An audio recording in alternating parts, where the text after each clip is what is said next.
He's a very charismatic individual, but Leonard Francis was a con man. His whole business model revolved around getting US Navy personnel to look the other way so he could gouge the hell out of them. He knew how to slowly reel people in, and by the time maybe they got worried about it, it was too late. He was renowned for taking commanding officers and admirals to these splendiferous dinners, these banquets in some of Asia's finest restaurants. What were some of his most extravagant bribes and parties? Just to give you one example of the obscenity of it,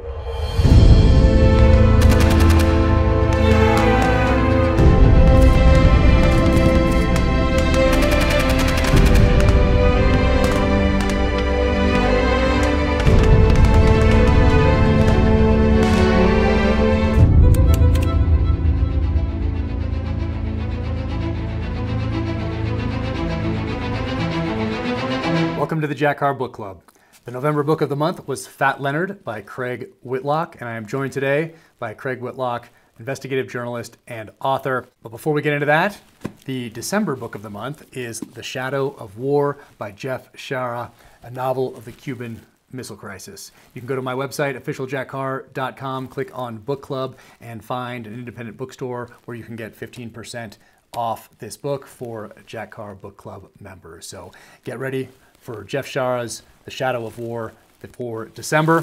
And now, without further ado, let's jump in to Fat Leonard by Craig Whitlock. Oh, look at that. So this has done great. Thank you. Oh my God. I knew it would when you sent it to me, but that was before all this stuff in Lebanon happened. So wild. Timing was incredible, but it really explains the history behind it all, lays it all out. So, I mean, fantastic work, but, it's a real service to everybody to understand what's going on over there now. Thank you. Appreciate that. That was the idea. Of course, I had no clue that it would be as timely as it became, but I also knew, I mean, so much respect for you and all you do with your reporting on a daily basis, and then the books, of course, because doing everything legally, properly, ethically, all of those things that come into play when you're doing an actual work of history and work of nonfiction rather than just pop history. Very different things, obviously. And wow, this is a lot of work. A lot of work.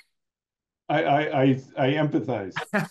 Well, you do it on a daily basis. I mean, essentially prepping for articles for the Washington Post, not just the books, but I mean, it's the same sort of morals, ethics, the legalities involved with different things that you're doing daily for articles, essentially, or preparing for an article anyway. That's true. But for books, as you know, I mean, the fact checking just escalates to a whole new level. And I mean, on one hand, you have more time and you can really sort through it. But I mean, you have to get it right. You can't just update it, once an article runs. You have to get it right off the bat. And that's how it's going to stand on the printed page. So it's definitely a challenge, but it's also, once you get that done, you feel good about it, right? You've got it all nailed down and you can document it. And as you did in the Beirut book, I mean, it's all laid out there in the endnotes. So thank you. Yeah, it's not like fiction where even if I'm trying to get something right and be historically accurate, if I get it wrong, I can always just say, hey, it's fiction. You can always just fall back on that,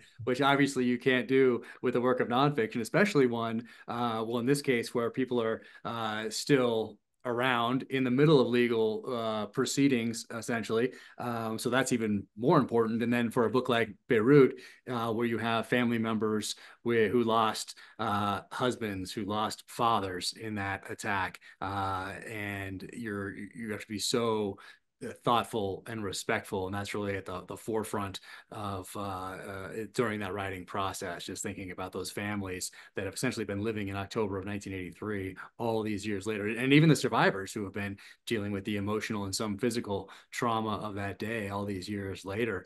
It definitely weighs differently than a book of fiction where you're just hoping people like it. But for these books, I mean, you're doing one, it's that service, and it's going to be part of a history. Other people in 20 years will go back and look at your books, look at Targeted Beirut, and use it as material, because we had so many primary sources and so many interviews like you do in your books. But it was new for me. I always thought I knew from watching movies and always loving movies that had an investigative journalist type of a slant to it or a protagonist. I always, but that was just my understanding of what that world was like. Really came from popular culture, and then from getting to talk to you, and of course reading nonfiction.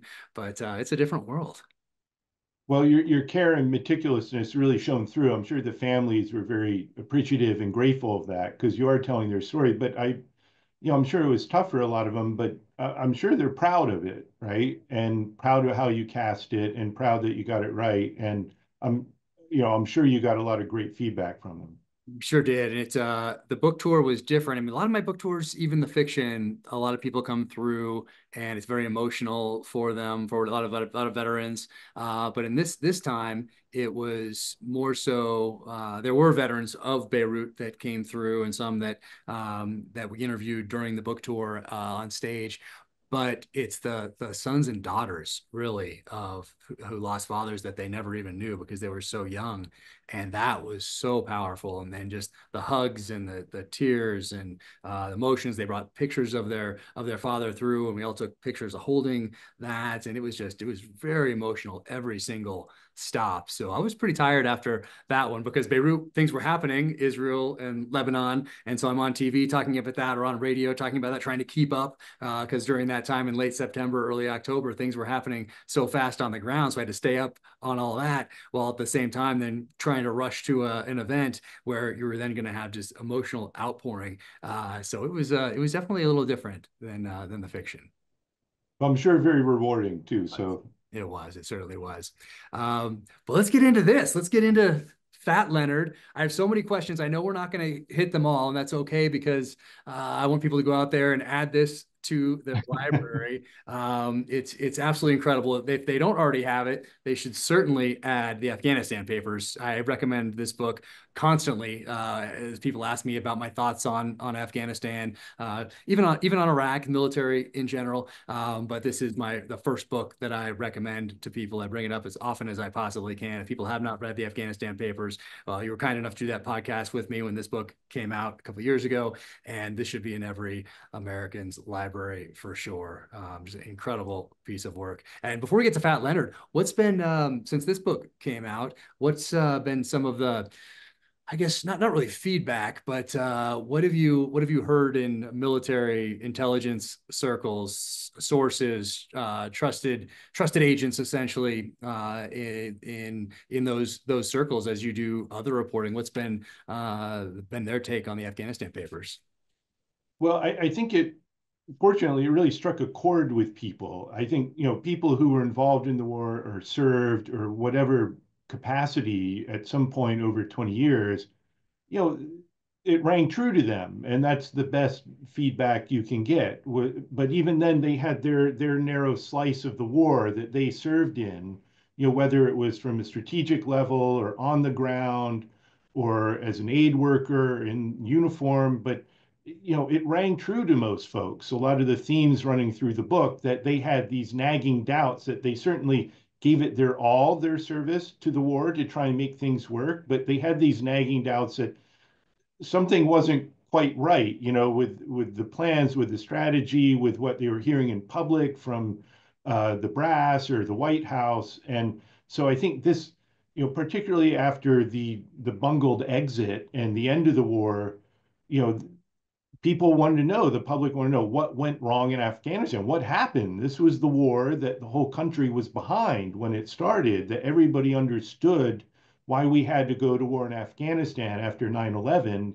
So what went wrong? What happened? And, it's such a big topic over 20 years. This, I think, in some ways was the first time people were able to see a description and narrative and investigation of here's the points, here's the time frames where things went off the rails. And so I think it rang true with people. And whenever you write nonfiction, as you know, if it stands the test of time, that's the best testament you can get, right? And I certainly think, it's been 3 years now since the book originally came out, and we updated it for the paperback version for the end of the war, the withdrawal, but it stood the test of time. Nobody's disputed anything. And I think, to me, you're always putting your neck out there a little bit when you write a book like that. But that's the part that feels good, the feedback I've gotten, that it touched a chord, people agree with it, it makes sense, and it sort of shaped that public understanding and debate of what happened in Afghanistan. So that's been I've been pleased with that.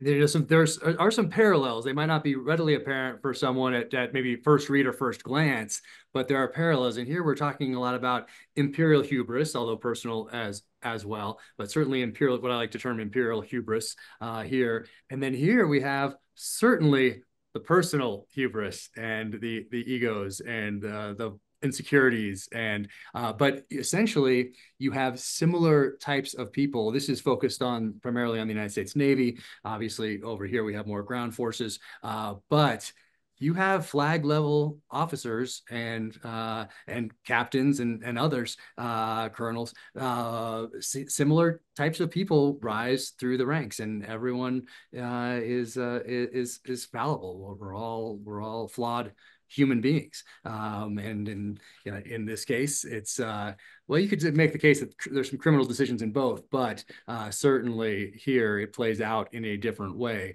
primarily in the Pacific, not entirely, but primarily in the Pacific region, whereas here, obviously, we're focused on Afghanistan. But that parallel was, it stood out to me, I should say.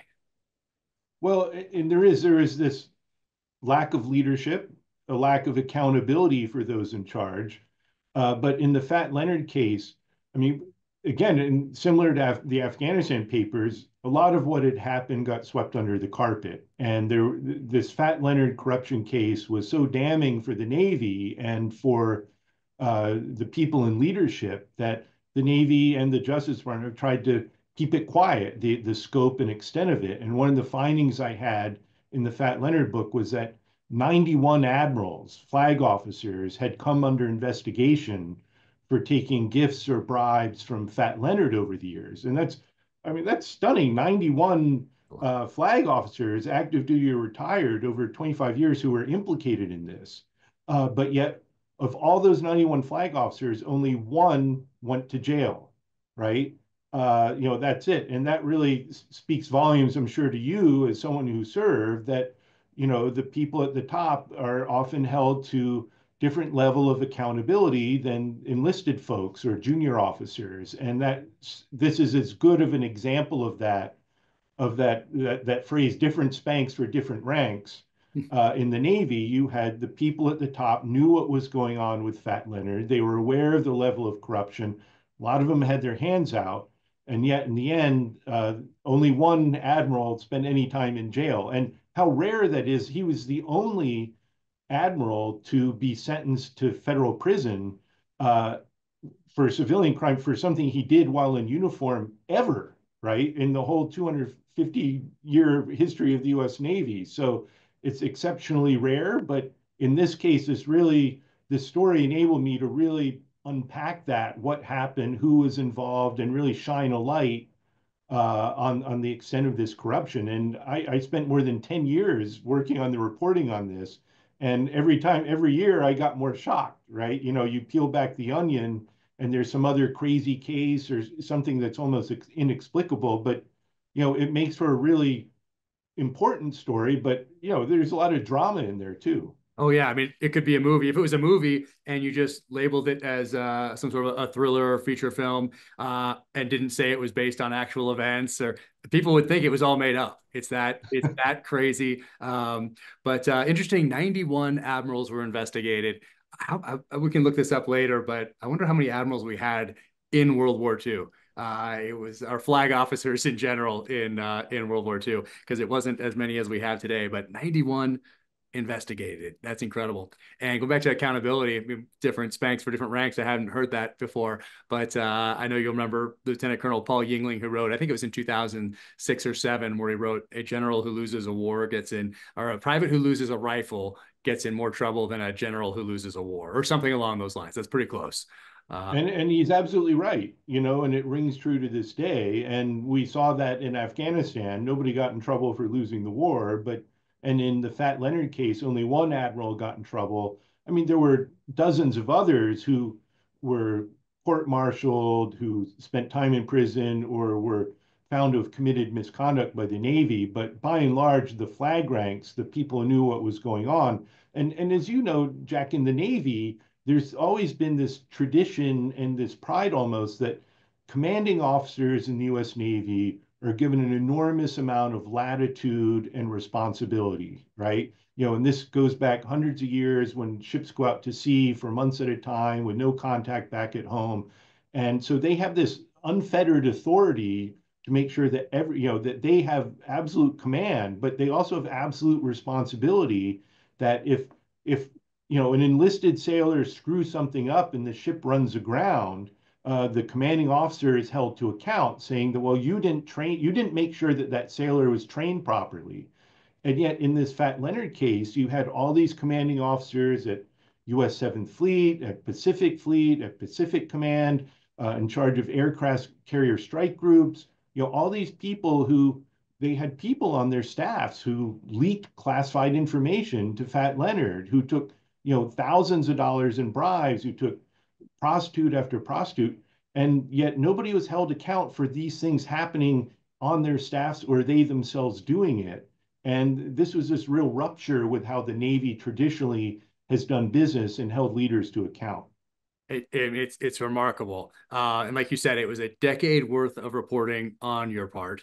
And let's get into this. Let's get into some of the specifics here. And like I said, I won't have time to get to all of my questions and to cover all of it. But people go out and get Fat Leonard, add it to the library. And I wanted to ask you how you first got into investigative journalism, but we covered that in the first podcast we did together. So I want to there's so many questions I want to get to. I might come back to that if we have time. But for those unfamiliar, can you give a little overview of the Fat Leonard scandal? And I want to read a little something just to set the tone here from the beginning. And here we go. It shouldn't have been easy for a morbidly obese 57-year-old felon with 2 bad knees and kidney cancer to escape federal detention and flee the country. But on early Sunday on Labor Day weekend, while nobody was paying attention, Leonard Glenn Francis seized his chance. Having bought off his lone security guard, he cut off the GPS tracking device strapped around his ankle, waddled outside, and climbed into an Uber. About 20 minutes later, he arrived at the Mexican border crossing near Tijuana. By the time U.S. Marshals, the Marshal Service, and the San Diego police realized he was missing, he was on his way to Cuba. I mean, that sets it up just like it sounds like the beginning of a movie that sets everything up before the opening credits or something like that. So who is this guy? Who is Fat Leonard? And I also want to stress before we start that nothing in the book is from anonymous sources. We've all heard about anonymous sources over the past few years. And all the quotes that you have in here come from emails, text messages, audio recordings, notes. And there was a great line you had in here I hadn't heard before, and I'm going to use it somewhere in the future. Something along the lines of, if your mother tells you she loves you, look into it, which is That's fantastic. right. That's an old axiom for investigative journalists. And it doesn't mean you doubt your mom, but the point is don't take anybody at face value when they tell you something that one, they may be making it up. Two, they could misremember something or their memories fade over time. You always need to check it out and get another source and see how you can piece it together. And in this case, there are so many people involved. It happened over so many years. And a lot of people were convicted felons who were people I interviewed, and they have a motivation to maybe put themselves in a certain light. And so it was really important in this case to make sure that everything was backed up and documented. That's one reason it took me 10 years to dig it all up. But, I feel pretty good about the way that started out. But just in terms of Fat Leonard, so his real name is Leonard Glenn Francis, and he's a Malaysian national.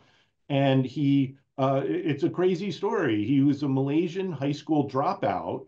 And over the years, starting in the early 90s, he became what was known as a husbanding contractor to the US Navy. So he was a private company that resupplied or serviced US Navy ships and submarines whenever they came into port in Southeast Asia. And over time, he built this contracting empire from the ground up.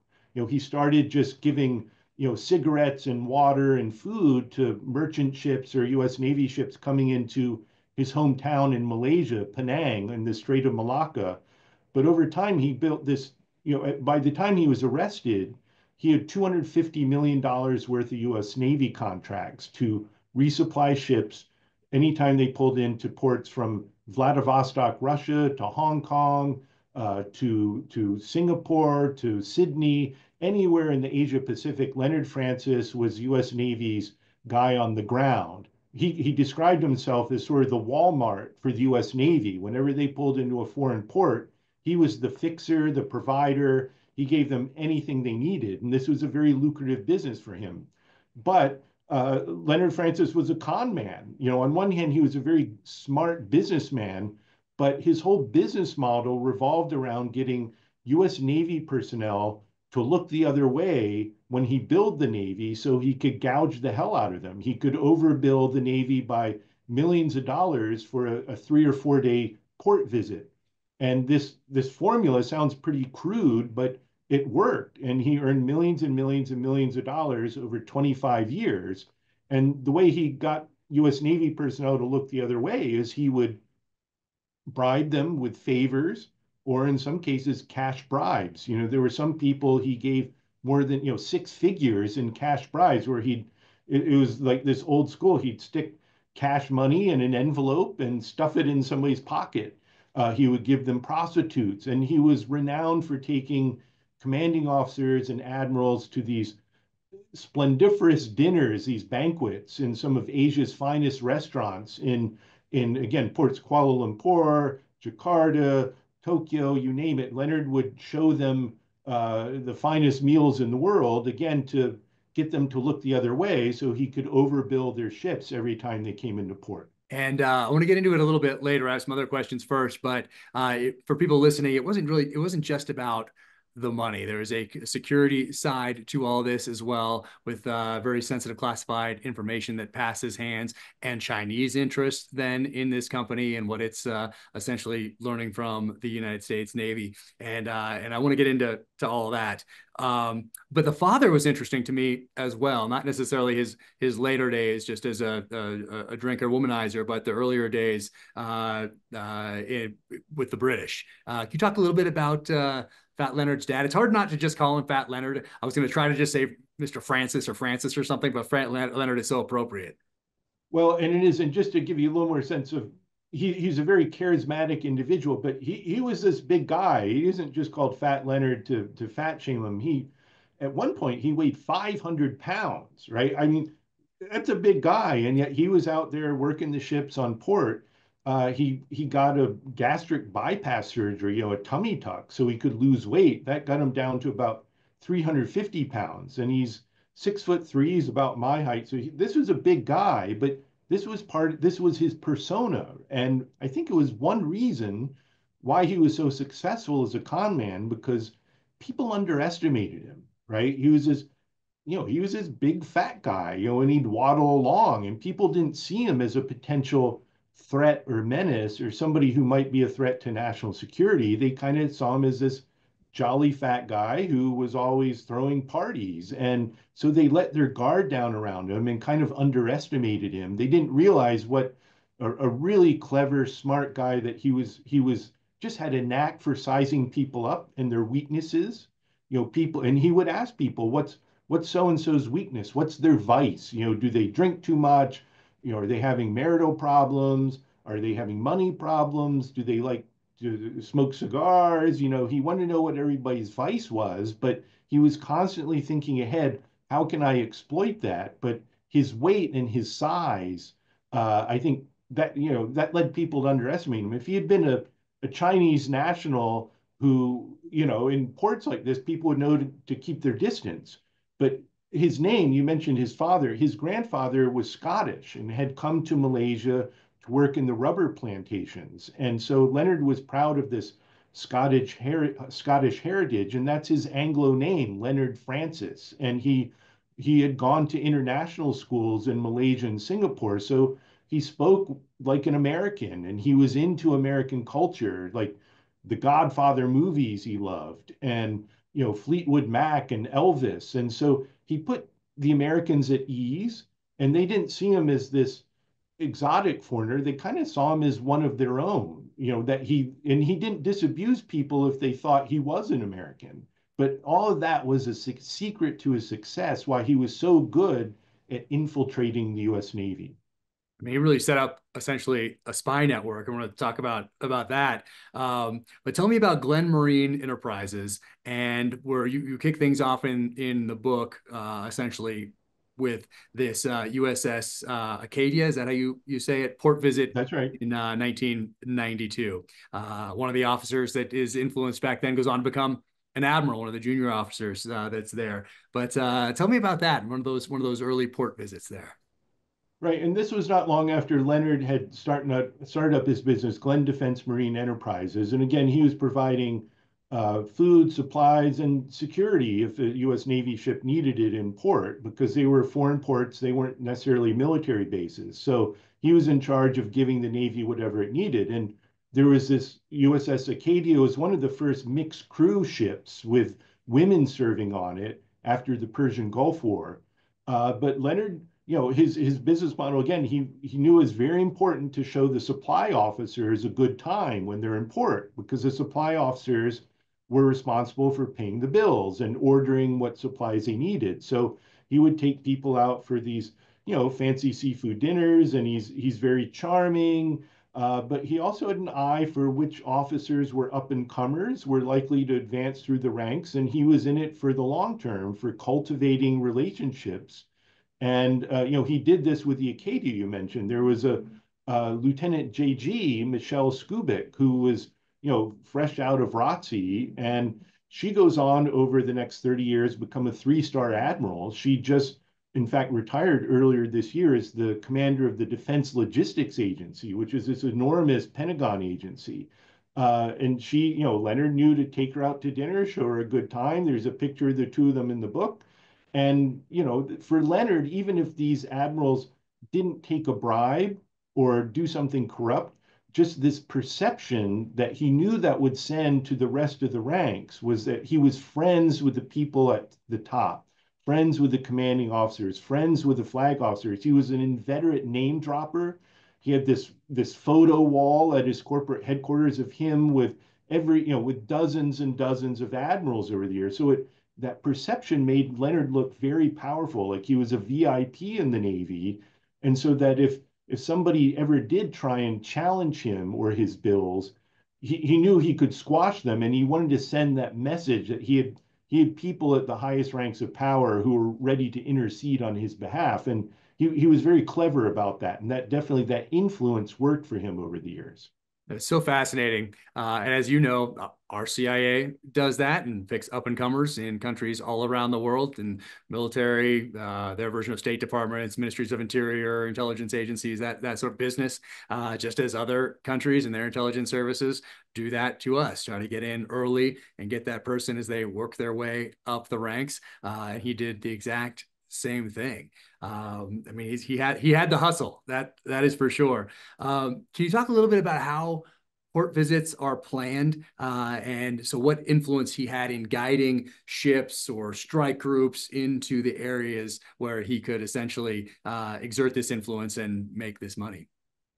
Yeah, and this is one of the really, to me, the most shocking findings of the book, that uh, the U.S. Navy's Seventh Fleet, which is out in the Asia Pacific, and it's the biggest fleet in the Navy, as you know, and it oversees this giant area from the international date line over to the Indian Ocean. So, at any given time, about half of the U.S. Navy ships and submarines underway are in the Seventh Fleet area of responsibility. And Leonard, that's where his company was based, in that AOR. And so he was responsible for port visits throughout the Seventh Fleet. And as you know, the Navy sets up its port visit schedules months or even a year in advance. But this is really sensitive, where you're going to send aircraft carriers and particularly submarines to. You don't want the enemy to know what your plans are, where you're going to be. I mean, this goes back to World War II and the saying loose lips sink ships, right? Families of crew members to this day aren't supposed to talk about where the ship's going. That's closely held information until right before there's a port visit.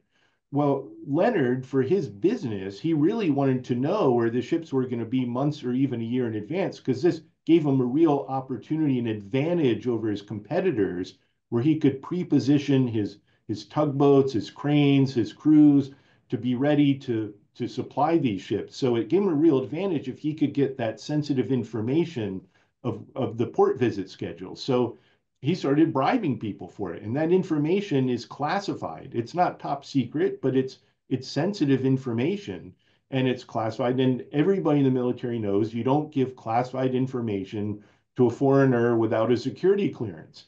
And yet Leonard was able to tempt people to do this. And one of the findings in my book was again, this was pretty shocking, but he got 10 US Navy officers over a 7-year period to leak him classified ship schedules on an absolute routine basis. So he knew where all the aircraft carriers, submarines, destroyers, hospital ships, you name it. He knew where they were going to be months in advance.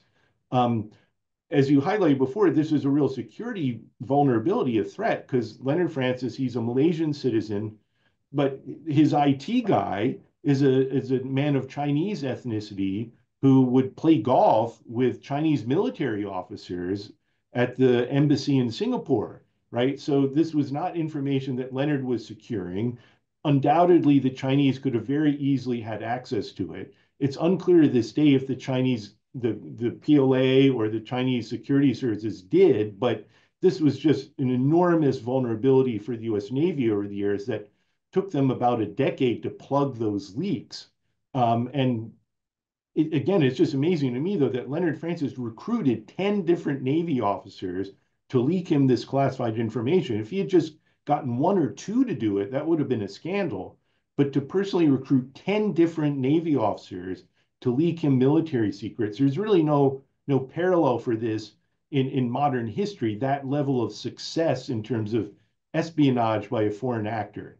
It's incredible. I was reading it thinking about if it had been just one or maybe just two senior level officers who were involved in this and were being bribed or being manipulated, influenced. But it wasn't. It was those 10 you talked about, but then there are all sorts of, there's a supporting cast of characters here as well, down the chain of command and really across services when you talk about NCIS. But maybe if it wasn't so large, maybe the Navy would have taken a different approach as far as consequences and accountability. But we can certainly get to that. Tell me a little bit about how the attack on the USS Cole impacted his business and what he was doing in another area of the world, and what was the Ring of Steel?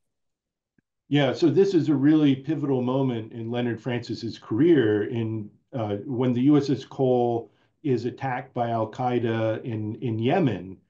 This is shortly before 9/11, but this is really a key moment in the war on terror where Al Qaeda actually launches these two motorboats or this motorboat stuffed with explosives at the Cole and at port in Yemen and blows a hole in the side of the destroyer, almost sinks it. So immediately, the U.S. Navy has to upgrade its force protection at foreign ports. This becomes the primary mission for the U.S. Navy to make sure this cannot happen again. And at that point, Leonard was responsible for port visits in Malaysia and Singapore, Brunei. He was starting to do work in other countries in the region, like the Philippines, Indonesia. And so he recognized this opportunity that he needed to he needed to guarantee the US Navy that he could protect their ships when they came into foreign civilian ports. And so how to do that? Well, Leonard was a brilliant marketer, so he came up with this thing he called the Ring of Steel. And it sounds great, right? It sounds impregnable, but it was really just this ring of barges that he had with steel cables connected to each other that would surround a ship in port. But and it kind of looked good, right? You think, okay, you've got all these barges and these cables, maybe it's tough to get through there, this perimeter.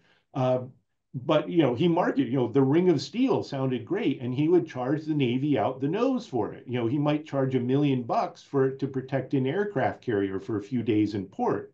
So this was enormous cash cow for him.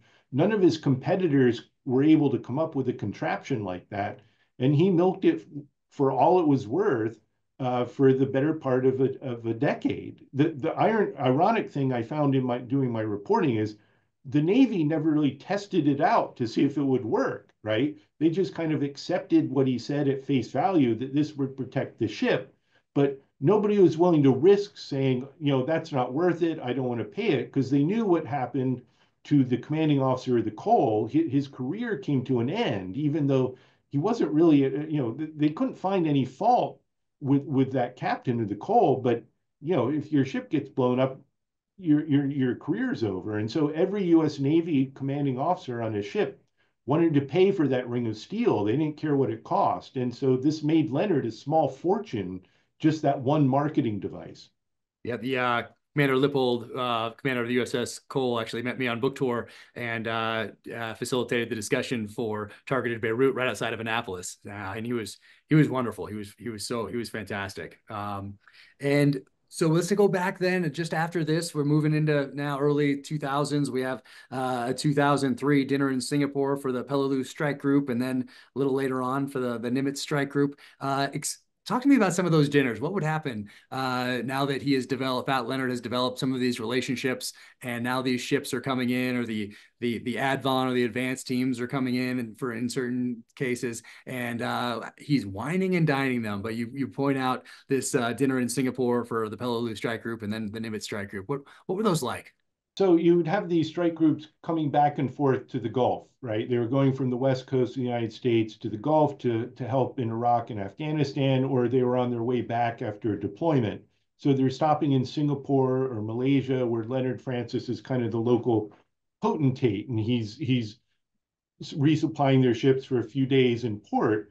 But Leonard's taking this opportunity to ingratiate himself with the admirals and the wardroom. And so the USS Peleliu comes in, and there's a two-star admiral in charge of the strike group, and Leonard sends him an invitation to come to this dinner party. And it's not just any dinner party. He has it at a Michelin-starred restaurant called John at the top floor of the tallest skyscraper in Singapore, right? And he's got the place, these, several $100 per head dinners. He's rented out the restaurant, and he's serving them food that, of course, you don't get on a U.S. Navy ship. He's serving them lobster, oysters, steak, not just champagne, but he's got Cristal, he's got Dom Perignon. And then what he usually does at the end is as he describes it, he brings in the entertainment, right? Which are, the doors open and Leonard makes a big show of, 20, 30 young women coming in dressed to the nines. And the USS Peleliu comes in, and the commanding officer is an admiral named Bob Conway. And everybody, the girls come into the banquet room, and everybody's heads pivot to see what the admiral is going to do, how he's going to react. And the admiral was like smiling, having a good time. And, and then one of the girls sits in an officer's lap, and then the party really takes off, right? So everybody's taking their cue from the guy in charge. And invariably what happened is these people would approve.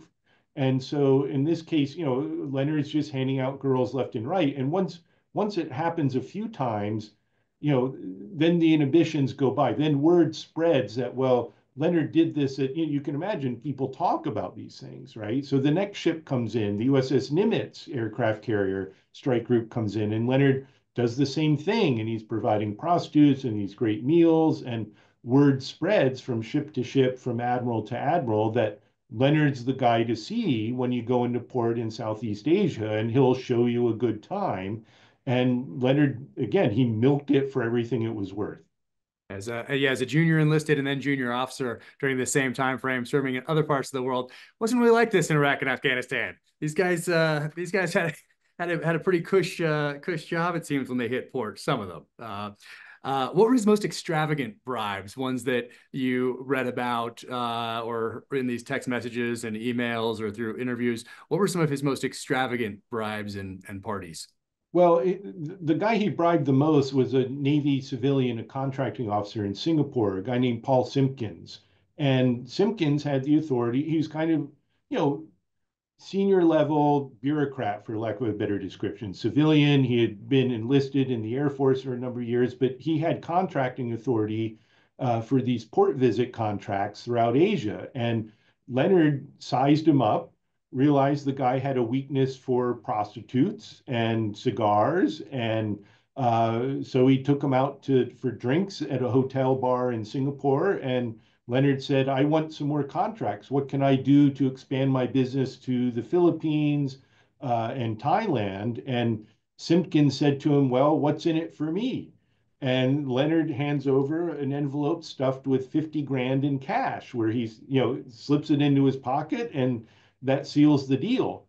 But this went on for a year. And over the next year, Leonard either gave him cash or wire transfers of $350,000 to this contracting officers to ensure that the bids were rigged in the Philippines and Thailand for Leonard, so he would get these multi-million-dollar contracts. But Simpkins also acted as a mole or enforcer for Leonard, an undeclared one. So if there were complaints from the fleet about Leonard's service or complaints that he was bribing people, Simpkins would just squash it. So Leonard picked up on this, and soon he had moles throughout the fleet. He had moles on the contracting commands. He had moles at the U.S. Navy headquarters in Yokosuka, Japan, at Pacific Fleet headquarters in Hawaii.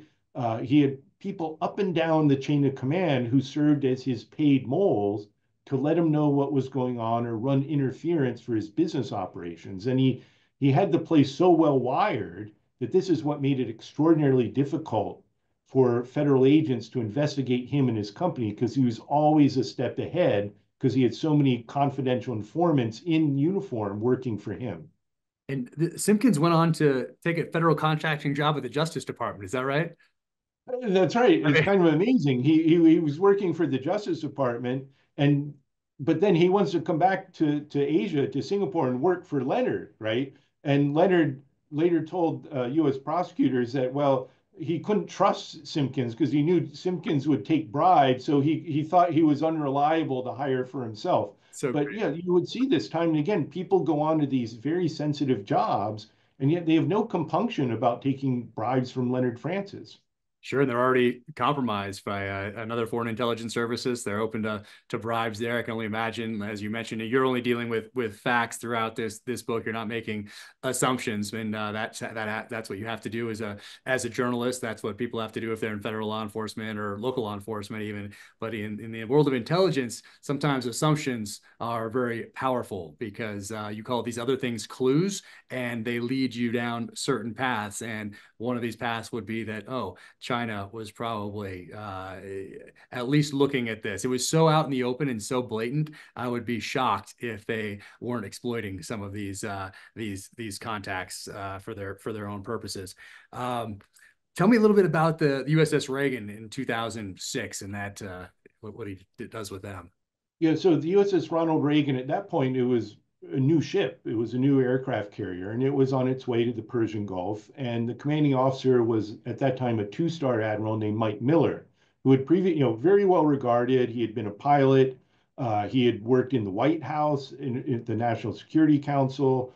And so he's in charge of this strike group going to the Gulf. Well, Miller had known about Leonard Francis, and so he's on this mission getting ready to go to the Gulf, where you think the war is on his mind, right, in Iraq and Afghanistan. But as soon as the ship's pulling in close to Singapore, he sends Leonard Francis an email and says, "Dear Leonard, you probably don't remember me, but when I used to serve in the Seventh Fleet, you were known as, can-do Leonard Francis. And I'm coming into Singapore, and I'd really appreciate it if you could help me set up some fancy dinners for me and my officers. You could help me go shopping. I'm looking for some furniture."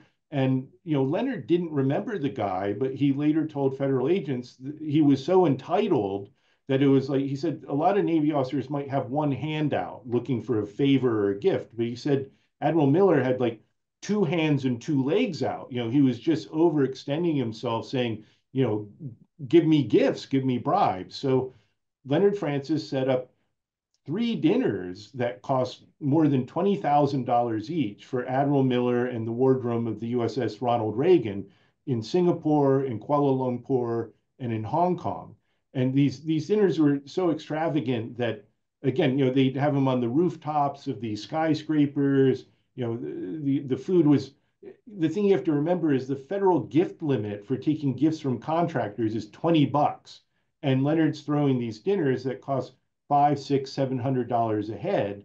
But Admiral Miller is okay with this. You know, he wants to show off that he's got this connection with Leonard Francis. He wants to show his staff that, you know, he's got connections. But just to give you one example of the obscenity of it, when the Reagan pulled into Hong Kong, the spouses of a lot of the senior officers were flying into Hong Kong to visit their husbands for a few days. So Leonard sends a fleet of Rolls Royces to the airport to pick up the spouses and then takes them on a $20,000 shopping expedition in Hong Kong. So that's the level of service he provided. You know, he would give people these gifts and VIP services that they'd only dream of, but he would, you know, he would milk it to the hilt. Yeah, you have a chapter in here called spousal privileges, I think, something along those lines, which is, I mean, put yourself in Fat Leonard's shoes. I mean, that stuff's important. Get the supporting people around those that he's actually targeting. That stuff. I mean, he was a very smart guy the way that he went about doing these things.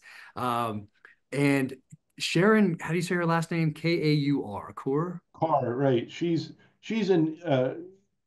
a Singapore national who worked for the U.S. Navy under that other officer we were talking about, Paul Simpkins. So she worked in the contracting command in Singapore. And, you know, and that was the thing with Leonard. He wouldn't just recruit one mole in an office or an agency. He had multiple people. You know, he's spinning these tops and they don't always know about each other, right? Leonard knew how to compartmentalize his informants.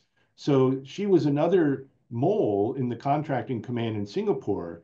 And Leonard, over time, you know, she was stationed there permanently as a civilian, and Leonard had cultivated her since the early 90s into where she would help him rig contracts too. She gave him inside information anytime about competitors' bids. If there were complaints about Leonard's service or his billing, she would always inform him of what's going on. And they kind of had this crazy relationship that Leonard had this huge ego and she knew how to stroke it. She would call him dear and tell him how smart he was, but behind his back she would call him fatty, right? You know, she kind of mock him, but he also knew how to play to her entitlement and her love of luxury, and he would send her on these luxury vacations to Dubai, to Phuket, to Bali. You know, he helped her buy a new condo in Singapore. And there's this one unbelievable scene in the book where Leonard decides he needs to give her a cash bribe, his Christmas bonus, as he put it. So he made arrangements for a dead drop in a Toys R Us store in Singapore at the mall. And so Leonard's wheeling a cart down the aisle of the Toys R Us. Sharon Carr's coming the other direction with her cart. And Leonard drops an envelope with $50,000 in cash in her cart in the Toys R Us. So, I mean, it's this on one hand, it's this spy novel stuff, but it's real life and it's Leonard Francis's twist on it, right? But he knew how to make that stuff work, and he had operatives all over the place like that. Yeah, the supporting cast of characters just incredible that made all this work. When you mentioned entitlement, looking back, do you think that all of the, I mean, this is very general, of course, and everyone's going to be a bit different, but are these guys seeing this, these officers in particular, that yes, I am taking these bribes, let's say specifically the ones that are just taking dinners and prostitutes and cigars and cognac and all of these sorts of things? Did they at the time look at it as bribes, or did they look at it as, hey, this is just how the system works? I happen to be in this position. Or those officers under, let's say, the admiral or the captain or even an O5, as they're working their way up the chain, maybe, and they're at some of these dinners and parties and looking around, are they thinking, oh, this is just how it is? Doesn't seem right. This is certainly more than the $20 that the JAG told me about back at the academy or ROTC or my pre-deployment brief or whatever it might be. But I guess this is just how the system works. How much of entitlement or understanding they're actually taking a bribe or just being a part of this system and being a cog in it, how much of all of that came into play? So that's a great question, Jack. And Leonard knew how to exploit all those senses of things along the spectrum. So in many cases, he would throw a dinner and he would have the admiral or commanding officer as this highest ranking person there. And that person saw it as entitlement, right? You know, you get to that rank, you're like, Leonard wants to throw me a fancy dinner after I spent months at sea. Great. I don't have a problem with it. Never mind the $20 gift limit.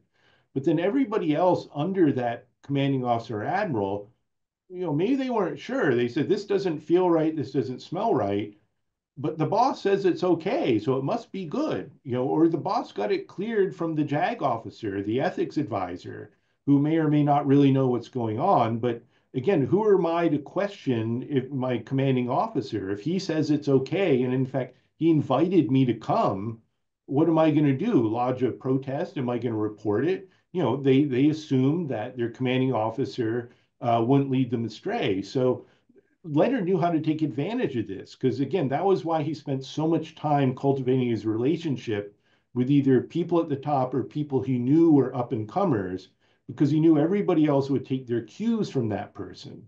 And so over time, this really became in the Navy what was considered to be accepted behavior, even though, of course, it wasn't remotely acceptable. The other thing Leonard was a genius about was he knew how to reel people in slowly, right? He would maybe start with a small gift. He would give them a bottle of wine, or you know, give them a humidor of Cuban cigars, right? Or he'd give them a fancy lighter, or he'd offer to get them a handmade suit in Hong Kong, right? And somebody might be entitled or think, well, my friend did it, but then he would escalate it, right? Then he would keep up the relationship. He'd say, oh, next time you're in port, let me take you to another dinner. And then he would provide him with a girl, or maybe if he'd hear they were having financial problems, he'd give them a little cash. So he knew how to slowly reel people in. And by the time maybe they got worried about it, it was too late. He had them over a barrel, right? Because then he could start demanding things in return, because you know, he had the goods on them. And if they didn't do what he wanted, he could end their careers. He could just threaten to blackmail them. And this became a real problem. There was one Navy officer, a guy named Steve Shedd. He was a Navy commander. He was on the staff on the Seventh Fleet. His bosses had told him it was okay to go to these dinners with Leonard. Soon he was helping Leonard set up the dinners. Soon he's leaking Leonard classified information. He leaks it to him 12 times in 1 year. He's taking these vacations. He took $100,000 in bribes. And it finally dawns on Commander Shedd that, oh crap, you know, I'm legally in real trouble here. I don't want to do this anymore, right? So Leonard's asking him for more classified information by email, and Shedd's kind of blowing him off. You know, he wants to end the relationship.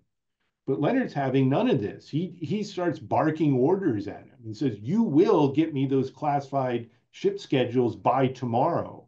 You will do this. And Shedd had to do it. He had to cave, because Leonard could have just ended his career like this. And so Leonard was really smart at how he pulled people in slowly until really they couldn't do anything about it, and they were reporting to him. One thing that's striking throughout this book, and all the emails and text messages, the communications these Navy personnel would have with Leonard, most of them, they called him boss, right? And it wasn't like ironic. It wasn't as a funny nickname. It was like boss, right? He kind of expected them to call him boss. Yes, boss. What do you need, boss? I'm at your service, boss. And that level of subservience to a foreign contractor is really startling. But you know, that's how much power this guy had over active duty serving Navy officers. I've never seen anything like it. It's incredible. People can go to the book and find out about the Seventh Fleet, USS Blue Ridge, those parties. I have a few more questions before we get to present day and your latest article here about what's happened with this case, sentencing, consequences, accountability. But there's a few more people that are just so interesting. I need to ask you about them, and that's so Robert Gorsuch being one, and what he passed along to Fat Leonard here, classified information. Multiple times later in Yokosuka. But tell me a little bit about Robert Gorsuch. Yeah, so he was what they call a flag aide on the Seventh Fleet staff. So he was a non-commissioned officer, but he was, you know, he was an important person on the Seventh Fleet command staff on the USS Blue Ridge. And again, it was the same situation where Leonard had already made inroads with his superior officers. Gorsuch was going to the dinners. where there were prostitutes, where Leonard's having these fabulous blowout parties. And Gorsuch then becomes one of the people who's giving Leonard classified information because Gorsuch had access to the classified ship schedules. And there's this one scene in the book that bears describing just how easy it was for Leonard to get these secrets out of I mean, you've dealt with classified information. It shouldn't be a kind of thing where it's easy for a foreigner to get his hands on. But there was this one trip Leonard made to Yokosuka, Japan, the home port for the USS Blue Ridge. And he's emailing and texting Robert Gorsuch to say, okay, I'll meet you on this and this day. Gorsuch is like, yes, boss, I'll meet you at the front gate. Leonard rolls up in a BMW to the front gate of the US Navy base. Gorsuch is there to escort him through security onto the ship. And Gorsuch hands him two discs full of classified ship schedules. And within a couple hours, Leonard walks out of the base and goes back home with this classified information. And Gorsuch is just like emailing him saying, happy to oblige, let me know I can help next time. And it just was so easy for Leonard to literally roll onto US military base and walk out with discs with all sorts of classified information because he had one guy on the inside, one mole, who was there to do his bidding for him.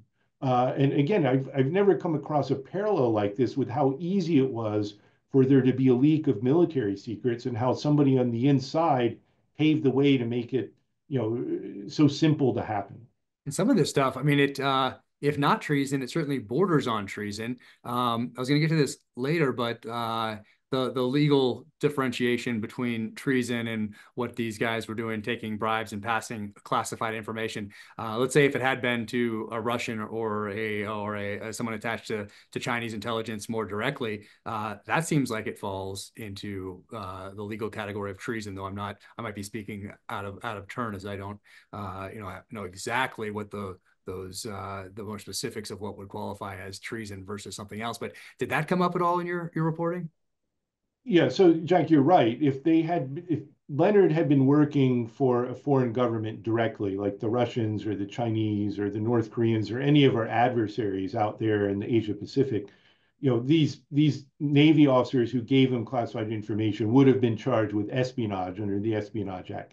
But because it was unclear if Leonard was working for a state actor or not, they weren't charged with that. And really, they got off the hook. But I mean, they were charged with bribery for giving Leonard, taking bribes in exchange for classified information, but they weren't prosecuted under the Espionage Act. But, this one officer I mentioned before, Commander Steve Shedd, the guy who had given Leonard, tried to get away from Leonard after leaking him all these ship schedules.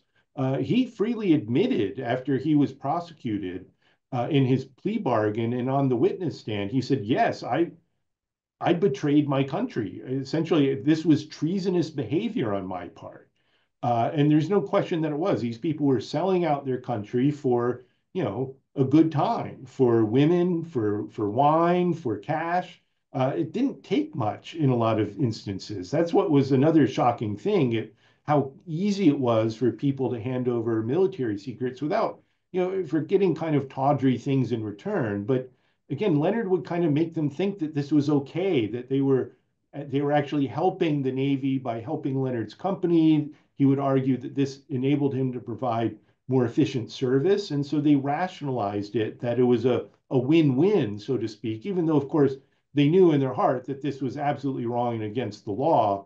I think people always have to kind of, rationalize it to themselves why they're doing it. Yeah. And a couple more characters here. This Michael Brooks, defense attaché in Manila. He sounds like somebody that could make an appearance in one of my novels under a different name and a slightly slipped in the backstory a little bit. But tell me a little bit about Michael Brooks. Yeah, so Michael Brooks was a captain. He was at the end of his career in the Navy. He was naval attaché in Manila in the Philippines. And Leonard had just gotten a husbanding contract for the Navy for the Philippines, which is a big contract because there's so many Navy ships going through the Philippines, as you can imagine. So again, Leonard is this master operator. He had not met Brooks before, but got his name from someone who said, a contact of a friend, and offers to take Brooks out to lunch in Manila, which he does. And by the end of the lunch, Leonard had convinced him to essentially come work for him as an undeclared mole. And Leonard had heard that Captain Brooks liked prostitutes. And boy, did Captain Brooks like prostitutes. Leonard was just on demand giving him prostitutes, whether Leonard was in town or not. And in exchange, Captain Brooks would give Leonard classified information, contracting information. He was his mole inside the US Embassy in the Philippines. And again, he's the naval attache. So he's also, besides he's working on naval issues, he's also part of his job is reporting to the Defense Intelligence Agency. He's supposed to be an intelligence gatherer. So this is not the kind of person you want to be corrupted by a foreign actor, not somebody you want to have potentially be blackmailed by a foreign actor because of the prostitutes and taking bribes. But again, this went on in almost every country. The other thing Captain Brooks did is he actually went so far as to let Leonard bring his ships into foreign ports in the Philippines under the guise of the US flag. So Leonard could essentially smuggle anything he wanted into Philippine ports on his ships, whether it was guns or personnel. Leonard bragged later to federal agents that I could have gotten a nuke in there if I wanted to, because he was able to bypass customs and inspections by Brooks giving him cover as an arm of the Navy. So, I mean, on one hand, it's easy to laugh or smile at Leonard Francis, this big, jolly, fat guy, but the power he accumulated was really remarkable. And the way he was able to manipulate people to do his bidding was just, I mean, it really is breathtaking. It is. He's essentially running a private spy network, and his levels of penetration in the United States Navy, possibly unprecedented. Scope, probably, certainly, maybe. He was targeting other things and using these people for other things rather than ship schedules and port visits and all of that. I mean, it's got to be one of the worst scandals, if not the worst scandal in U.S. naval history. And tell me a little bit about, I'm going to pronounce this last name wrong, but Michael Meschowitz, his wife, Marcy Mishevitz, yeah. his background, incredible. His wife, Marcy, who essentially turns him in, and the sensitive documents that he passed along. But tell me a little bit about him. Yeah, so Michael Mishevitz is a commander in the US Navy, and he's really a golden boy. And his name is Mishevitz. It sounds Polish, right? But his background is actually, he's from Cambodia. So he has this very compelling life story where he was born in Cambodia in the late 60s, and his aunt had worked at the US Embassy in Phnom Penh, and Mike, as a young kid, had gotten close to a US Army personnel who was in the embassy, a female officer who, as the Khmer Rouge was starting to circle into the capital, this is right before the killing fields happened, but you could tell that things weren't going well in Cambodia, that the communists were taking over. So um, Mike's family persuaded this US Army person to take him back to the United States and adopt him. And she did. She took, against her better judgment, she was saying, I couldn't bear the idea of taking this young kid, he was like 5 or 6 at the time, away from his family, but they were begging me to because they knew that, things were going to be bad, people were going to die. And sure enough, most of Mike's family died in the killing fields. And so he grew up in Illinois.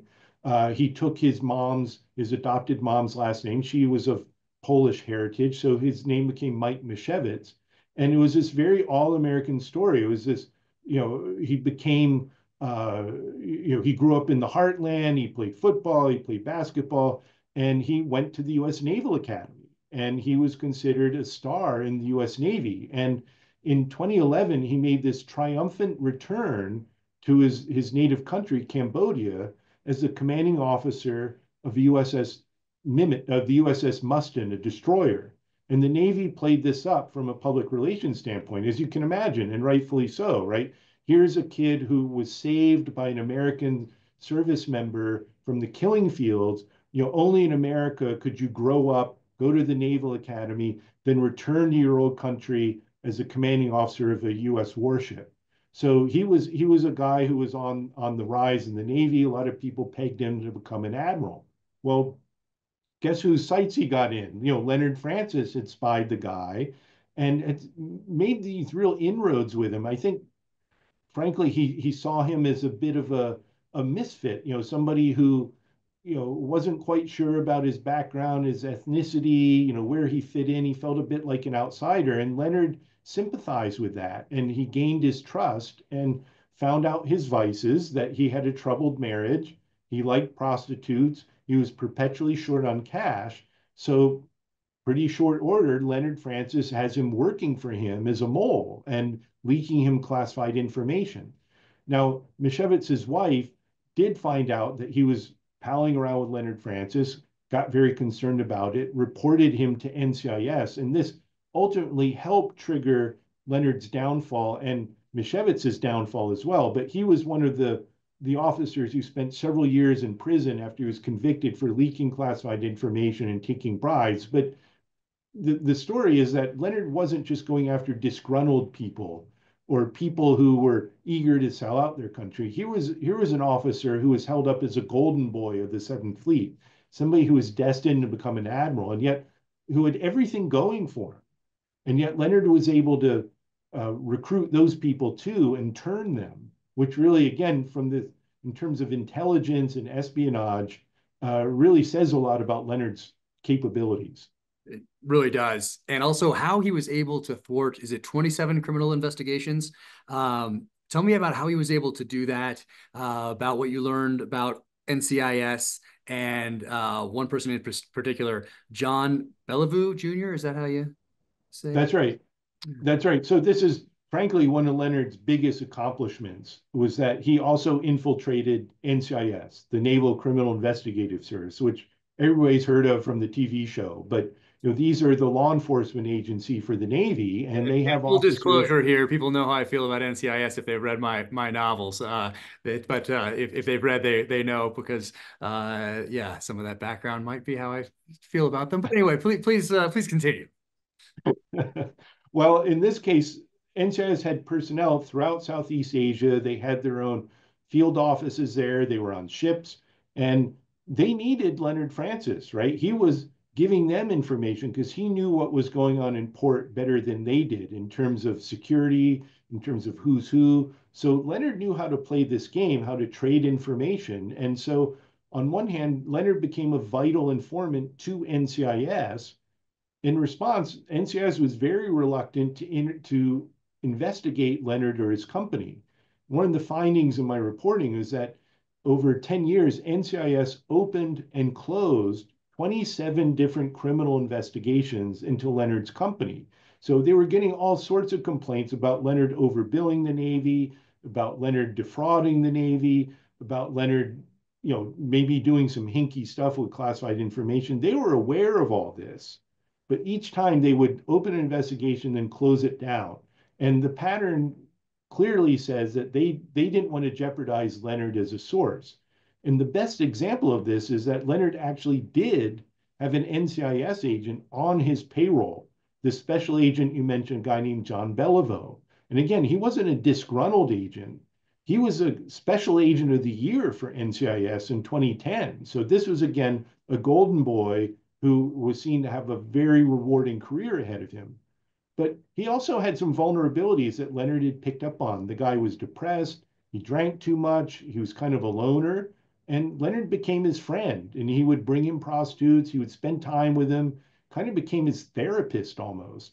But in exchange, Bellevue would leak Leonard all the case files of all these criminal investigations into his company. This wasn't classified information, but it was law enforcement sensitive. So Leonard knew every time NCIS interviewed somebody, a witness in the case against his company, Leonard would find out about it almost in real time. This enabled him to constantly stay a step ahead and make sure that these investigations didn't go anywhere.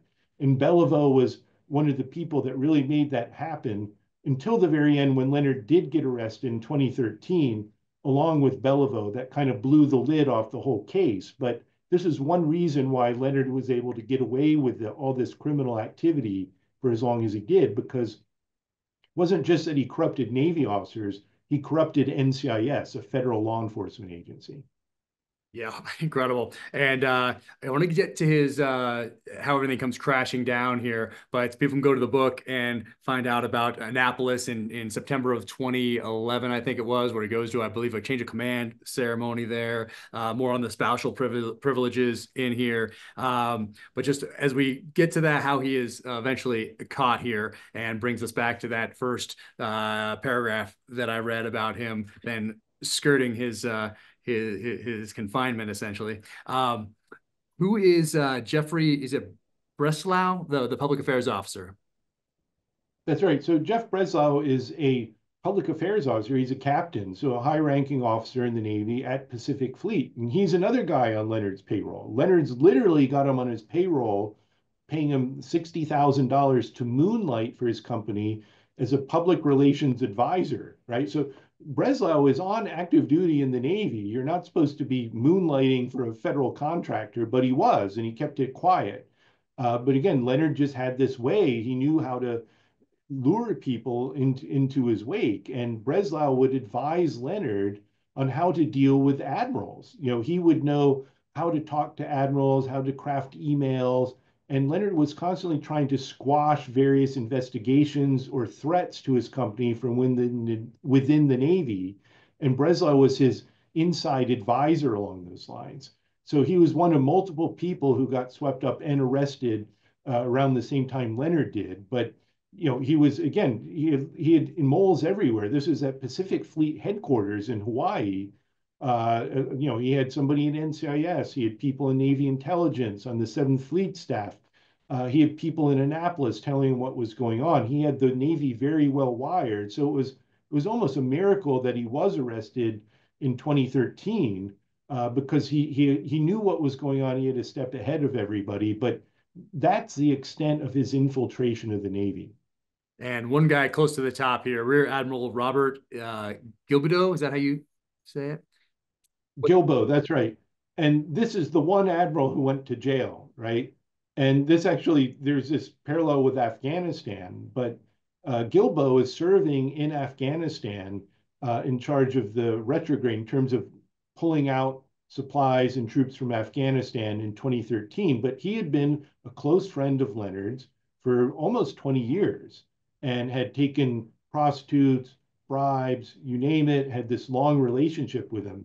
Uh, this may be the most unbelievable episode of the book to me because when Gilbo found out that he heard that Leonard was arrested in 2013, Gilbo serving in Afghanistan, in Kabul, in the war zone, he knows this is trouble. He's worried Leonard's going to give him up. And he knows this is probably going to, you know, catch up to him. So he fakes having a mental breakdown. He fakes going crazy, and you know he has his staff worried that he's going to kill himself because he knows the feds are going to come after him. So he's medevaced out of Kabul. He gets mental health treatment, and he uses this as a way to try and deter investigators from coming after him. But he was right. The investigators were hot on his trail, and they sent a couple of federal agents to the hospital, the military hospital in Germany at Landstuhl, to interrogate him. And they're trying to interrogate him about Leonard Francis. And I got the transcript of the secretly recorded interview in which Gilbo is faking being crazy and on medication, but he's admitting he knows Leonard and he's trying to deny that he took prostitutes. And he just, it's hilarious, improbable, unbelievable, absurd account of what happened. But this is the length to which people would go to try and distance themselves from Leonard Francis once he was arrested. Now, in the end, Gilbo was the one guy, the one admiral who went to jail. He served 18 months. So he became a historical figure, if you will. But it's just crazy the extent to which Leonard Francis had corrupted people around the fleet. I mean, he was affecting operations in Afghanistan because Gilbo was in charge of bringing supplies out of the war zone at that time. And was he the Purple Heart guy? He was. So Gilbo was, frankly, he had a long record as a liar. And one of the things this federal investigation found out that he'd essentially faked this story about getting a Purple Heart in Iraq. And he had told Leonard about this, that, you know, there was this episode where there was a mortar fire in the green zone and Gilbo had disappeared. and his staff wondered where he was, and he shows up and he makes this story up about how he had rescued somebody during the mortar attack. And the long and short of it is he essentially made it so he would get himself a Purple Heart, but all he had, his only injury, were some scratches on his knee. And when the Navy investigated this after Leonard had been arrested, they're pulling back all the layers of misconduct by these targets like Gilbo. They find that this Purple Heart was wrongly awarded to him, that the paperwork was funny, had been falsified, but they kept it all quiet because it was all so embarrassing. As you can imagine, having an admiral faking an injury to get a Purple Heart and he shouldn't have gotten it, that's not the kind of thing they wanted to make public, right? And so this was one of the revelations in the book that this rot, this corruption, really went back a long way, and that's one reason why the Navy has tried so hard to keep all this under wraps. Yeah, I'm gonna ask you about that. How does it all come crashing down? When does this arrest and this thing start to crumble? So the investigation's really compounding. At this point, the Justice Department, NCIS, and DCIS, the Defense Criminal Investigative Service, which is an arm of the Inspector General at the Pentagon, they've gotten so many fraud reports, but they've also, at this point, they've become aware that people are leaking Leonard classified information. So it's a high priority counterintelligence case. And they finally discovered belatedly that Leonard has all these moles, and they're worried, how do we get Leonard back to the United States? We're worried if we try and indict him in Singapore or Malaysia, we can't extradite him. So how are we going to bring him back to the US? And they were actually having discussions about bringing him onto US Navy ship, putting him in the brig, and sailing back across the Pacific. But they couldn't quite figure out how to do it. So they decided, well, what is Leonard like more than anything? He loves going to change of command ceremonies with admirals. He loves rubbing elbows with admirals. So let's invite him to a change of command ceremony in San Diego with some supply corps admirals, and we'll promise to have discussions with him about a new, highly profitable contract. So they finally became aware that this rogue NCIS agent had been leaking Leonard information. So they planted false information in the NCIS database, claiming that the investigations into Leonard's company had been closed yet again because they wanted Leonard to put his guard down. They didn't want him to think he was still under investigation. So they lure him to San Diego with this invitation to meet the admirals, and Leonard bites, right? He does find it irresistible. He hears that the investigations have closed down. And so he flies to San Diego, where there's this sting operation set up involving more than 100 law enforcement agents. They're tracking him the minute he lands at LAX, drives down to San Diego. They're watching him around the clock from a distance. He goes to meet with some Navy officers. And right before the change of command ceremony, they arrest him at a Marriott hotel in San Diego. But again, it was like the level of this law enforcement operation is like going after a wanted terrorist almost, for this big fat Malaysian guy. But they arrest him, and that finally brings the case crashing down. But of course, it's not the end of Leonard Francis. He's this great con man, and he realizes he has this leverage still. He turns into a cooperating witness with the Justice Department and becomes an informant on all these people who had become his moles. And he rapidly turns into perhaps the most valuable cooperating witness the Justice Department ever had. And at some point along this path, well, before I get to that, before I get to how he escapes across the border here, what was the Navy's response to this scandal? Were I guess that's a very general question, but I don't want to ask it so generally because there are certain people that want to get to the bottom of things and want to do the right thing, and there are others who want to cover it up, want to bury it. But as a whole, were you? And now obviously you have done a lot of reporting over these years. Were you surprised at all by the Navy's response, or did it play right into everything that you learned in your reporting? Maybe any preconceived notions you may have had, but did the Navy's response to this scandal, did it surprise you or not? So the Navy's very scared. once Leonard gets arrested because they know this is problematic, but they don't know how deep it goes or how high it goes. And so you have a lot of tension within the Navy. You have NCIS and the Justice Department are investigating from a law enforcement perspective, but the Navy brass, particularly at the Pentagon, is only some of them had been read into this because there were so many people have been implicated, and most of the Navy brass at some point in their careers had served out in the Seventh Fleet and knew Leonard Francis. So this was kept very close hold, this investigation. But even after Leonard was arrested, to be read into the investigation, you had to go through a vetting process. And they couldn't vet most of the people in the Navy. The chief JAG had known Leonard. The superintendent of the Naval Academy had known Leonard. The director of naval intelligence had known Leonard and taken his gifts. The commander of U.S. Pacific Command had gone to Leonard's parties. So, you're talking, and two chiefs of naval operations had gone to Leonard's parties or dinners. So, you're talking about the people at the very top. They all knew Leonard. And so the investigators had to keep them out of the loop. But at that point, they weren't even sure who might be implicated. So you can imagine the tension at the Pentagon. Leonard gets arrested. He's this well-known figure, but they're trying to figure out who might go down with the ship, so to speak, right? And so this played out over many years. And Leonard, then again, he becomes this pivotal figure because he's the one guy who knows, right? And so even the Justice Department didn't know the extent of this. By becoming a cooperating witness, Leonard secretly is informing on all these people he had given gifts to over the years or bribes. So it gives him this enormous amount of power. But the Navy, frankly, is terrified. They don't know what Leonard's doing, who he's going to implicate.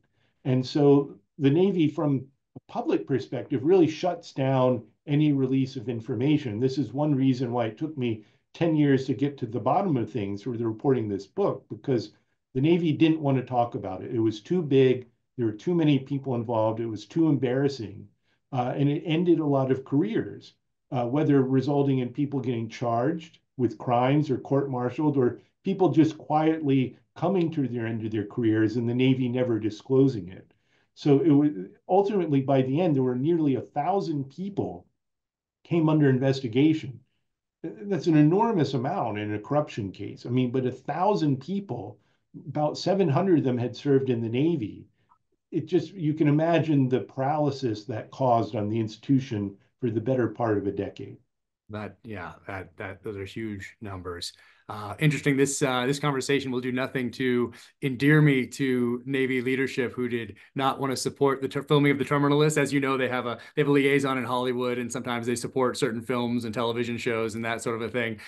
They did not support The Terminalist, which I actually like, because then you're not tied to anything that they might want to shift or change in exchange for being able to film on an aircraft carrier or show this plane taking off from an airfield, whatever you're gonna do. They don't have any influence over that, which I love. So I'm actually glad that they didn't want to cooperate on any of the books or films. Different than the CIA. This might be breaking news. We got to film in CIA headquarters, which is very cool for this last television show. So I'd been there in the past for different reasons when I was in uniform, but going back there and seeing the memorial wall and the Book of Honor and all that, being able to film there, it was quite an honor. So, but yeah, the Navy, not so much. So I don't think this podcast certainly isn't gonna change that going forward. But I have a funny story to tell you about that, Jack, with the Navy support or not. I mean, so they have enormous influence over that sort of thing. But one thing I found out, I had to file Freedom of Information Act requests trying to get documents That on was who got one of in the most trouble. shocking things that I read. I think you're going to say it right here because I was going to ask you about it, but please, sorry, continue. Yeah, so I'm filing, dozens of these things with NCIS, which is directed by the Navy to handle all Freedom of Information Act inquiries about the Fat Leonard case. And they're dragging them out for months and years. But one thing in the course of my reporting is the FOIA officer for NCIS tells me that they're responsible for reviewing scripts for NCIS, the TV show. And this person admitted to me that was the priority, right? That's one reason why my FOIA requests for information on misconduct and corruption got put at the bottom of the stack, because they were so busy reviewing scripts, draft scripts from the producers for NCIS, the TV show. That's what the Navy was putting all its emphasis on, because this was the number one rated broadcast TV crime show, and the Navy wanted to play that to the hilt. But here's a real life NCIS case about how NCIS got corrupted and had failed to uncover this threat to the Navy for 25 years. They wanted nothing to do with that.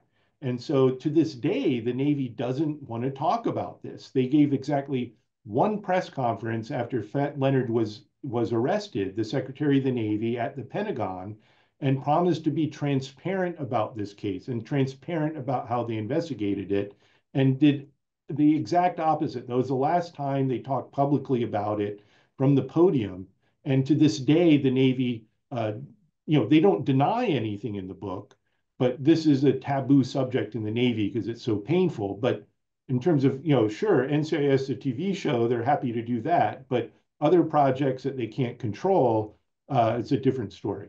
Wonder how many people were being paid with U.S. taxpayer dollars to review scripts for NCIS, which bear almost no resemblance to the actual NCIS. So that also is interesting. And so that's what I was shocked to read. That didn't the Navy inform you that in writing that they would no longer respond to your FOIA requests? I mean, that was shocking to read. Yeah, it was shocking to me. I mean, granted, I was a bit of a pain in the ass. I was filing a lot of FOIA requests, but there was a lot of stuff to Yeah, uncover they gave you here. a There lot were of a lot of material. Yeah. there was a lot of paperwork, and they didn't want to cough any of it up. And over time, they had what they did release. They redacted. They took people's names out. They took a lot of the details out, but at least they were giving me something, and I could kind of piece things together, triangulate with different sources of information. But you're right. Finally, in 2020, I got a letter from a senior Navy lawyer who said, "Okay, we're done handling your FOIA requests. We're sick of it. Don't bother filing anymore. Once the case is done, once everybody's been adjudicated, then we'll release stuff," which of course was just a delaying tactic because I was only asking for records about people who had already had their cases resolved or had gotten drummed out of the Navy. So I ended up having to file a federal lawsuit of my own, a FOIA lawsuit, which again, the Navy to this day is still fighting and resisting, doesn't want to give up any information. So fortunately, I was able in the course of my reporting get other people to give me essentially the case files that NCIS had, but they did it out of school, right? That they did it, they weren't supposed to give it to me. There was a protective order from a judge, but these case files were so enormous, so voluminous, because it involved so many agents working for the better part of 10 years. They finally enabled me to shed full amount of light on what happened and tell detail by detail these recorded conversations and interrogations and emails and Leonard's Christmas card list and these photographs of him with officers over the years. So I finally was able to get my hands on it, but I couldn't go through the front door because the Navy didn't, was putting it under lock and key. I had to go through the back door to get it. Not a good look, U.S. Navy. And I think isn't it two Freedom of Information Act lawsuits for the Afghanistan Papers? That's right. You've had some So experience. it's not an easy tool, but it is a legal tool, right? And this isn't something just for journalists. Any citizen has the right to use the Freedom of Information Act, and it's the whole point is to find out what your government is up to. That's the language of the statute, and the agencies are supposed to respond to it. But frankly, they stonewall, they stick their head in the ground. They've got lots of lawyers, they drag it out. But every once in a while, as in the Afghanistan papers, we're successful, right? And it really does reveal things that the public doesn't know that are shocking or surprising. In the Fat Leonard case, I got some stuff out of FOIA, but really most of it, again, I got through the back door. But legally, the Navy should have disclosed all that stuff. They decided to sit on it. Yep. And they're certainly not going to help me out with the next TV shows, I am sure. So essentially a whole nother story starts after this scandal comes to light. This scheme comes crumbling down. Fat Leonard is arrested. People start getting interviewed. Everyone's nervous. Who's going to fry for this? Who's not? The Navy's trying to bury things. Obviously, not doesn't shed a good light on how they conduct business. How does he escape, get across the border, and then what brings him back? That's fascinating as well. Yeah, there's a lot of twists and turns in this thing, and it really is what I don't want to spoil all the Yes, maybe just maybe we can just the tease it out. drama. there's lots of it, but the long and short of it is Leonard, again, he realizes he has all this leverage now, even though he's in jail, that the Justice Department depends on him, right, to feed them information about who he had dealings with. And Leonard had kept all this blackmail material over the years. So any emails he got from Navy officers saying, "Dear Leonard, thanks for the prostitute. That was great. Thanks for the gifts. Thanks for that." He kept all that stuff. And he had photographs and he had, like I said, Christmas cards. He had menus from his magnificent dinners with signatures of Navy officers who were there. So he had hard evidence to implicate these people. And he starts sharing it with the Justice Department and with NCIS as part of their investigation behind closed doors. But Leonard's a smart guy. He realizes that even though he's in jail, he's got a lot of power now. So he starts, the Justice Department starts giving him special treatment. When they would bring him into the U.S. Attorney's office to debrief him, he would demand having a day in a conference room where he could bring in his own paralegals, where they would give him these great food deliveries, shrimp and sushi and you name it. And he's a jail prisoner.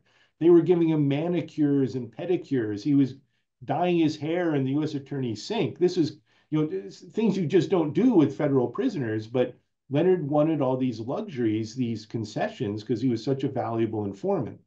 So at one point, Leonard in 2017, he gets sick, right? And he finds out he has kidney cancer and he legitimately has cancer. This is a big 350-pound guy who was hard living for a long, long time. So it catches up to him. But again, Leonard knows how to work this to his advantage. He persuades the Justice Department and a federal judge that he's dying. He gets his own doctors to examine him rather than the prison doctors. And they tell the Justice Department and the judge in secret that, yeah, Leonard's got stage 5 kidney cancer or stage 4 kidney cancer. He's not going to be with us very long. You need to get him out of jail to give him treatments to hope that he can testify in these trials that are coming. So Leonard gets sprung out secretly out of jail on medical furlough. And it isn't just that he's put in a hospital somewhere.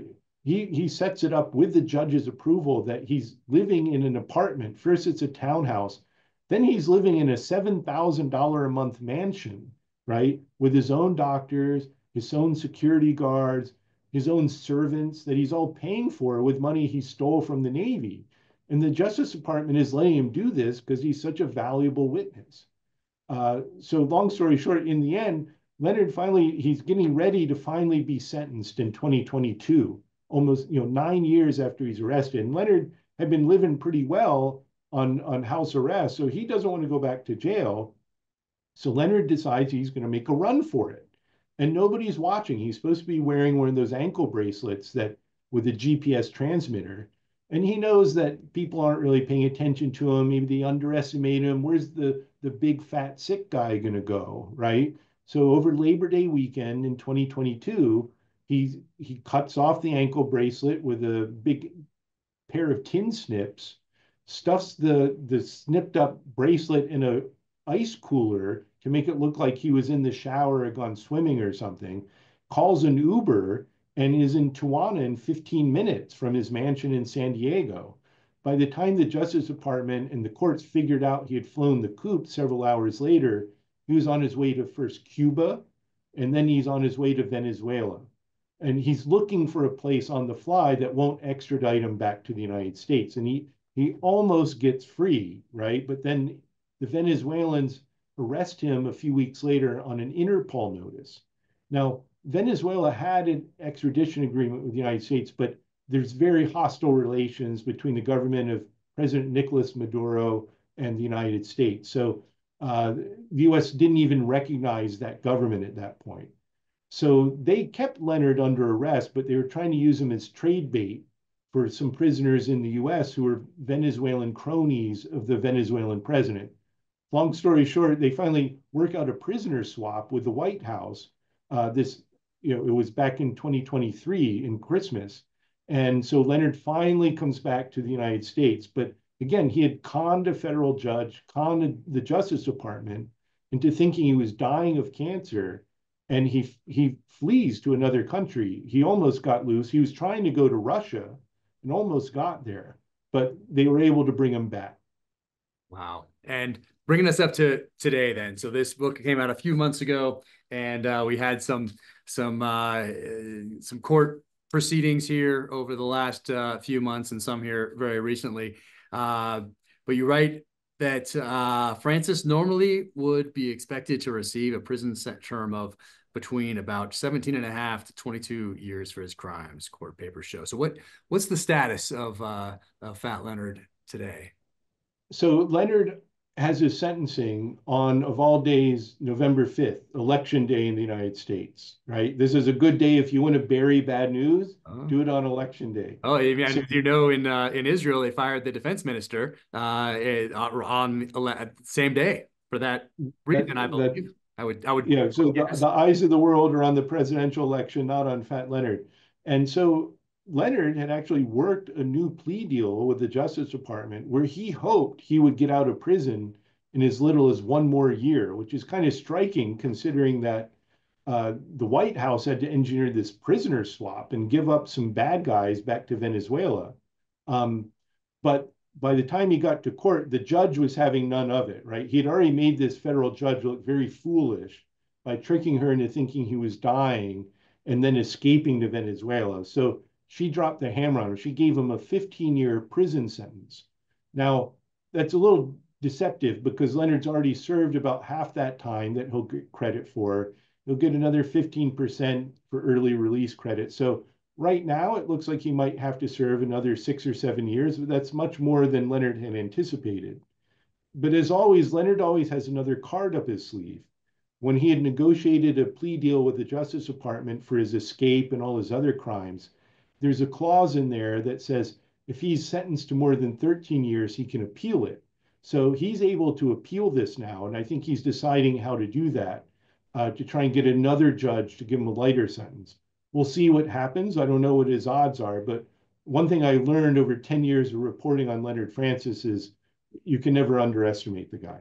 Wow, incredible. And then some of these guys we talked about, and some that we didn't, that are in the book. What happened to some of them that stand out as far as repercussions, consequences, accountability? What happened to some of the players in here on the United States side? So, in terms of people prosecuted by the Justice Department, there were 33 people who were convicted of something or other, mostly bribery, fraud, things like that. But the Justice Department also royally screwed up in this case. They put 5 Navy officers, on trial in 2022. And frankly, they had them dead to rights. They had overwhelming evidence of bribery and fraud. And a jury convicted 4 of them after a long trial. One admiral was they deadlocked on whether he was guilty or not. So the charges were dropped against him.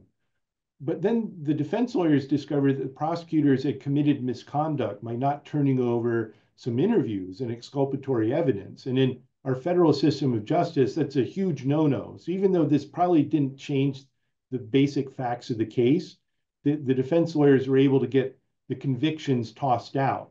And instead, these 4 officers who had been found guilty of bribery and fraud and would have gone to jail for many, many years were allowed to plead guilty instead to misdemeanors, meaning no jail time and only $100 fines. So they really got off the hook. But there's no question the Justice Department was at fault for misconduct. This tainted some other cases, and several Navy officers who had already pleaded guilty but hadn't been sentenced yet also were let off the hook. And this one officer we talked about before, a Navy commander named Steve Shedd, who had given Leonard classified information for a year, $100,000 in bribes. It admitted, he's a guy who admitted he had committed treason, essentially. They dropped all charges against him. So he was able to walk completely, even though he admitted betraying his country. So this was a real downside to the whole case in terms of holding people accountable. So unfortunately, in the end, the Justice Department, by their handling of the case, this has left accountability sorely lacking as well. It's not the first time that military legal side of the house, the prosecutor side has engaged in prosecutorial misconduct over the years. It seems to happen fairly frequently, and they do things that in the real world would probably get you thrown in jail. And somehow they get away with it up to a point, but then it has these other implications when it's discovered that it throws out cases against people who where there is actual wrongdoing, and because of that prosecutorial misconduct, those people go free. This is not the first case. It seems to happen time and time again. My experience with legal side of the military is a lot of times they seem to be playing judge and lawyer, if that makes sense. I mean, it's probably a crude way to put it, and I'm stroking with a very broad brush here, but you can just go on and look at the misconduct by prosecutors in multiple cases over the years, and you see this happen. And so for me, it seems like, yeah, they went to law school and then they watched too many movies or read too many thrillers. And that's what they're doing. They're not doing the actual legal job that on the outside, they would be held much more accountable on the outside, certainly, than they are within the confines of the United States military. I think I'm fairly confident in making that statement. I think you're right. Although in this case, the misconduct was by Justice Department civilian prosecutors, right? So I don't want to say worse, because you're right. You see this pattern in the military too, but the same whitewash happens where the Justice Department is responsible for policing itself.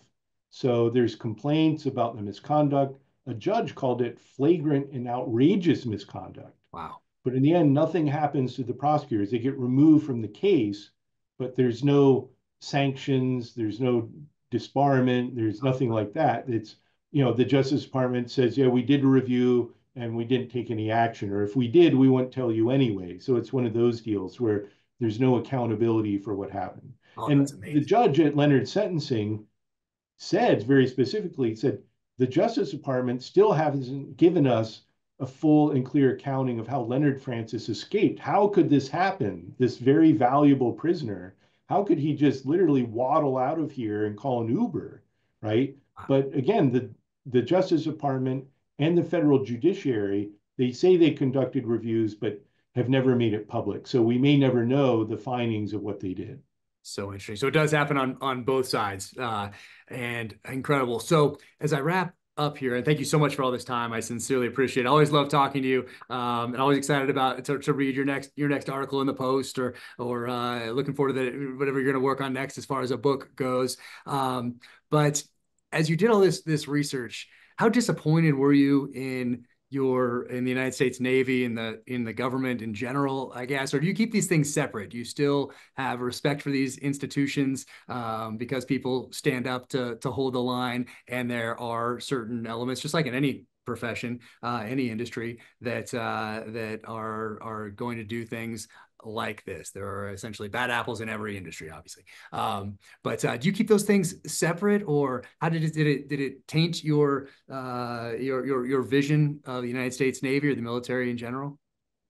Well, I always do try and keep those things separate. You don't want to personalize it. You want to retain this objectivity where you can kind of make assessments without forming your own opinion, so, as it were. But I have to say, a lot of these people I wrote about, I had covered when I was a Pentagon beat reporter, some of the admirals. And, I was surprised because a lot of these people were extraordinarily well regarded senior officers. These were smart, impressive people, and people who were impressive at the White House, at the Pentagon, you name it. These were people in charge of wars, and then you look at what they're doing with Fat Leonard, and you're like, what were they thinking? How stupid can you be? And so it did definitely remind me you have to check your assumptions that this can happen to anybody.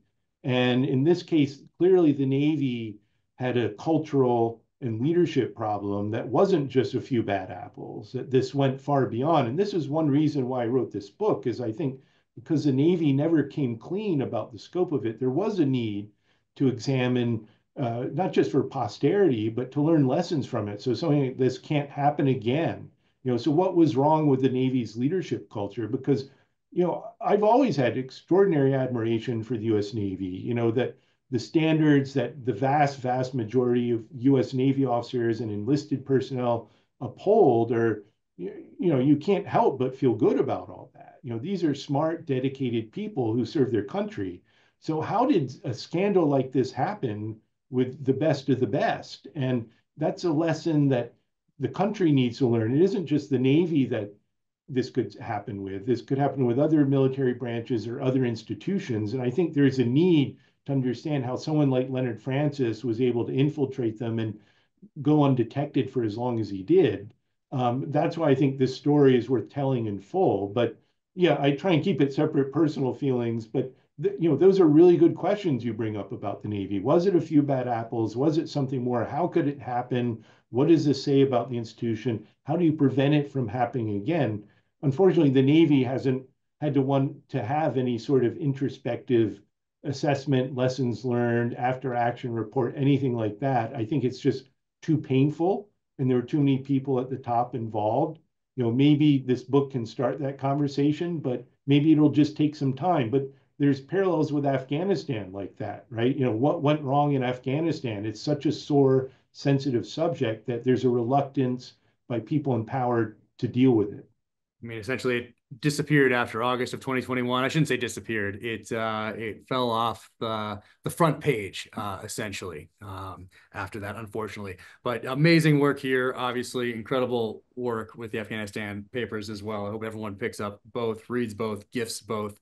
And I have to ask, what's next? Are there some other things? Maybe you can't tell me. If you can't tell me, that's okay. But do you have another book that you're thinking about, or another line of investigation that you want to start going down, or you're in the middle of, or what's the next big project? No books in the pipeline. Unlike you, I'm exhausted from doing my other two still. But I'm working on some projects for the Post, so I have to kind of keep confidential till we publish. But that's where my heart is, really doing investigative journalism for the Washington Post. So fortunately, there's lots to write about and lots to keep me employed for a while. Oh yeah, there. I think that'll always be the case. Unfortunately, I guess you could say that. But same with my thrillers, the real world, and in particular, some senior military officers keep giving me a lot to work with. I'm creating characters, antagonists, or people that need to be dealt with in the pages of my thrillers. But thank you so much for this, for your friendship, for your kind words about Targeted Beirut. That was amazing. It means so much to me, and so much respect. I had so much respect for you and for people that go down the nonfiction route here and really write histories where everything is annotated in the back like this, that isn't pop history, isn't just a regurgitation of other books with a little bit of analysis, but primary source based reporting. There's a lot of work that goes into this. Now that I've done that work, I know even more so to include the photographs and getting photographs approved and go through the legal process on those to get those things in a book like this. So thank you for all that hard work. I sincerely appreciate it. Thank you, Jack. And not only am I a huge fan of all your fiction and nonfiction work, but I'm just a huge admirer of everything you do as a writer. It's a struggle for me as a writer, and this is why I do my whole career, to write in a clear, entertaining, informative manner. But you have such a knack and talent for it. So I'm a huge fan of your writing in general, but also of all your nonfiction work that you started with Targeted Beirut. So I know there's much more to come from you on that, and I can't wait for it. Oh, thank you so much. Well, you'll be getting an early copy of the next one. It's still classified, the topic, but you'll be getting an early copy for sure. And thank you again. Really appreciate it. And as always, reach out if you ever need anything on this end. My pleasure. Thanks so much, Jack. Take care. If you enjoyed this episode, click here to watch another episode, or click here to watch a clip from the podcast.